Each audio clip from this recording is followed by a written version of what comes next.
So my cats have been fighting.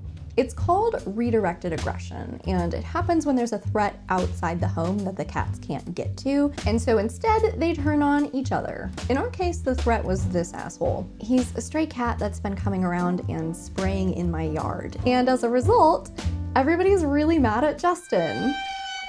God, Justin, always causing problems. Cats are dramatic, and it's a baffling behavior, but home should be safe. And when something from outside threatens that, sometimes the inside can feel unfamiliar too. We took everyone to the vet to rule out illness, and the only thing left to do is to separate Justin and do a total reintroduction. It sucks. We've had squabbles before thanks to other stray cats, and historically this process has only taken a few days, but this time it's taking weeks. And I had a trip planned. So rather than making a pet sitter shuffle cats between rooms, we decided to bring Justin with us. Justin is a great traveler. He has moved with me across 3 separate states, and Mike and I have taken him on little weekend trips before, so it felt like an obvious choice. Also joining us was this creature. This is Goblin. Mike and I adopted him from a rescue last summer, and I never know how to refer to him because Mike and I live next door to each other. It's like a duplex situation, and Goblin primarily lives with Mike. And obviously I see Goblin every day, and I'm his mother, but I'm kind of like a deadbeat mom. Mike does all the hard parts, and then I just get to come over and chill with Goblin and then leave. It's kind of the ideal dog ownership situation. By the way, this is the noise Goblin makes when he doesn't get his way. For a cat, Justin is really confident in new places, but it still takes him some time to get fully settled. Anytime we would open the front door, he would come running because he wanted to see what was outside, but when I would put on his harness to actually take him, he was like, never mind. I don't know if Goblin knew that we were in a new location at all. I didn't bring Justin's buttons this time. I've brought them on previous trips and he's never actually used them. I think there's just too much going on. This is actually really common among talking pets. Communication tends to take a nosedive during big events like a move, and I get it. I always did terrible on my oral exams in French class because under pressure, that language is going out the window. Besides, there are no words in the human language to describe this. The town we went to is called Idyllwild. It's in the mountains in California. It's tiny and adorable, but the most important thing you need to know is that the mayor is a dog. Like, for real. At least there's one person in government we can trust.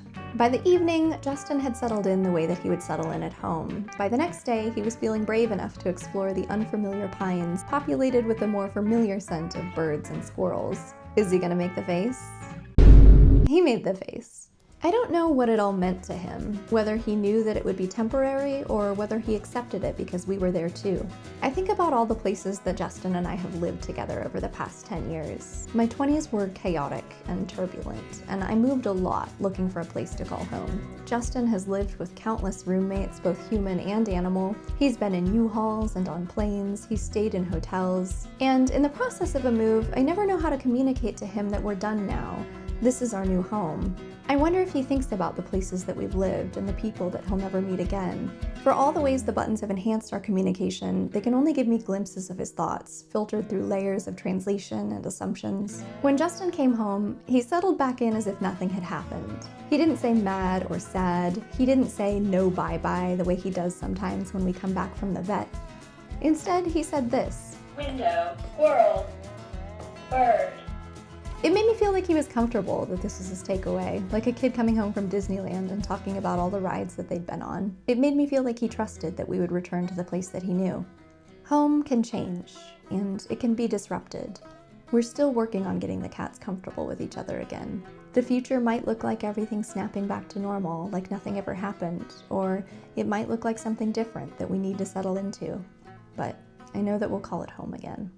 Thank you for hanging out with me. If you want more behind-the-scenes chaos, I have a Patreon where I post exclusive content. We have a private Discord server. It's currently very cat-focused, but I'm hoping to expand that as I expand the topics that I talk about here. I like to yap, and I like to explore concepts like home and memory and nostalgia, and I want to bring you guys along with me as I yap about those topics. Because believe it or not, I do have more interests than just cats.